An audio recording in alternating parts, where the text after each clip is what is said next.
打拳时最不应该犯的几个错误，你看你中刀了没有？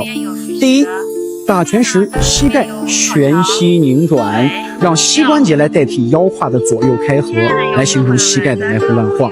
第二，每一次的重心转化不靠我们的双腿来进行弧线的走动，而是通过顶髋歪伸和折髋沉伸、顶髋歪伸、沉髋折伸的方式。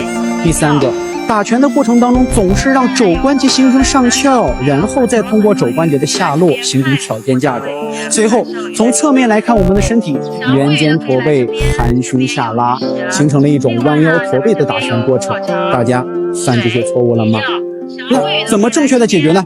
第一，重心转化要清晰，膝盖对角肩，腰胯要走弧线。第二，重心到位再转腰，保持立身中正。